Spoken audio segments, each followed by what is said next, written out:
Hi, I'm Sean Harrington with the CVC Success Group. I am the masonry instructor for the On the Road training team. I'm here today to do a tidbit on chimney masonry.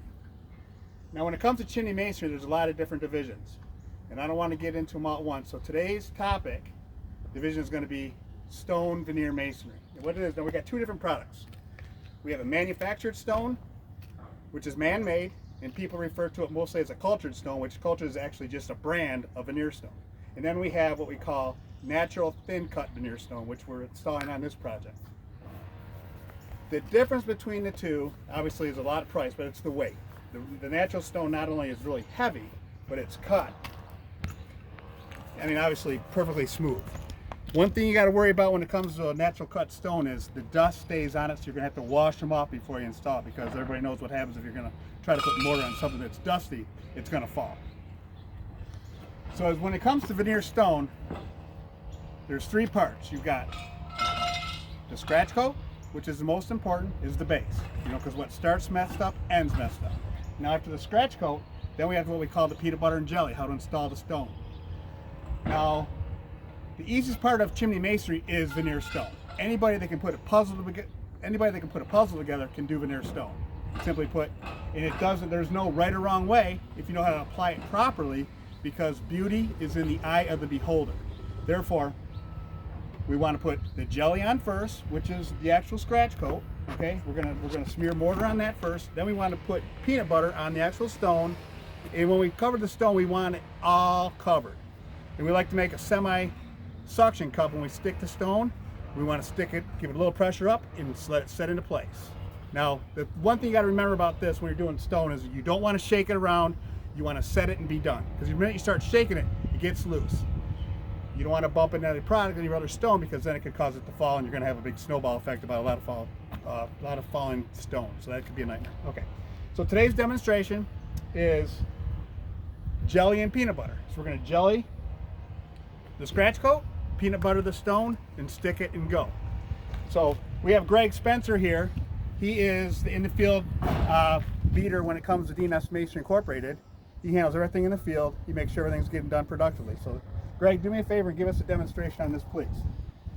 So you see, we're going to apply the jelly with flat trowel, load your trowel, simply skin coating. There's another layer of jelly over your scratch coat. After that's applied, you can then take the stone and spread the peanut butter.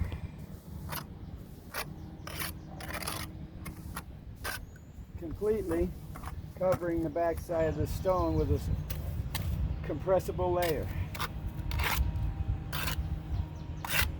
Once you have that done, you can simply place the stone, push firmly to the wall, and hold it in place. And remember, this is a natural stone that's cut thin, very heavy product. So as Greg sticks it right where it goes, and he holds it for a second to maintain the bondage.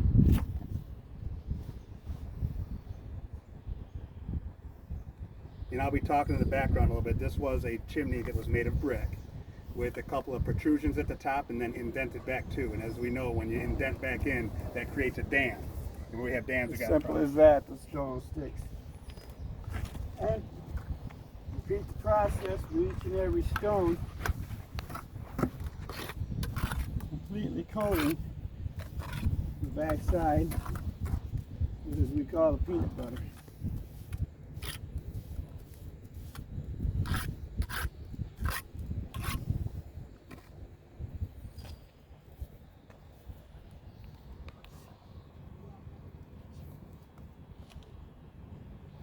So when you're inexperienced with installing stone, you can put it together on the ground like a puzzle and just kind of dry stack it on the ground, and then you can relay the same way up on the wall. So you kind of got to paint the picture. What do you want to see the final product? And again, beauty's in the eye of the holder. And as you see, he's cutting his stone as he goes, or installing his stone as he goes. Okay, what's your situation there, Mr. Spencer? Stone is a little too long, so we're going to use a 4-inch grinder and we can roughly mark it and eye it in.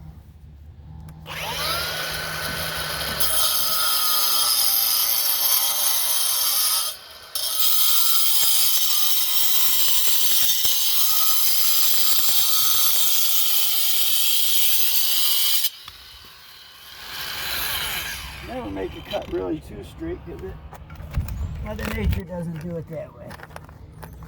And we can trim as needed.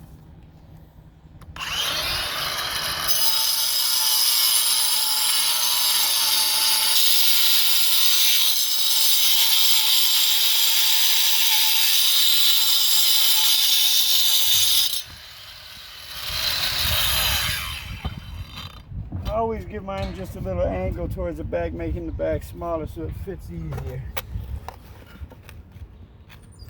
Sizing it up dry, then we'll add the peanut butter. And as you notice down there, if you look down there, that's actually the step flashing. This was once a brick chimney. We removed the counter flashing. Now we're installing the brick, or I should say the stone, you know, within a couple inches down at the base, because then after we get done with this, we're going to snap lines and we're going to grind it all out about an inch. And we're going to have a bent piece of counter flashing in an inch to get it to we got a good seal, through wall seal.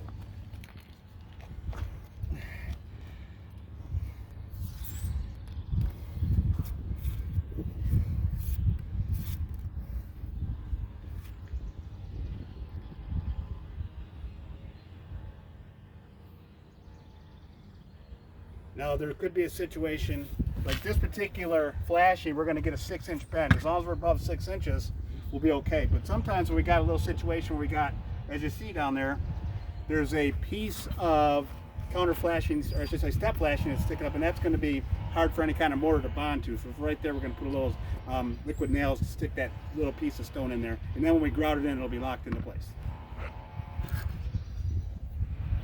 And as you see,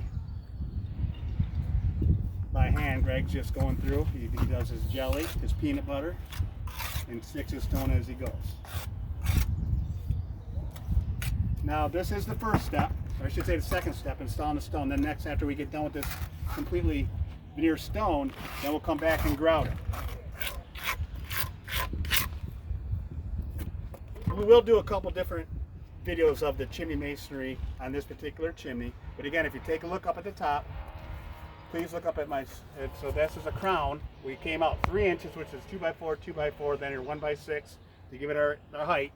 Now when we took that stone veneer up there, it's going to have a nice 1.5 inch reveal with a drip edge. And those will all come later. It looks good, Mr. Spencer, thank you. So right here. I appreciate your time. If you have any questions, feel free to give me a call anytime at area code 248-431-3517. Or you can send me an email at Sean@cvcsuccessgroup.com. That's Sean@cvcsuccessgroup.com. I appreciate your time. Have a wonderful day. Thank you.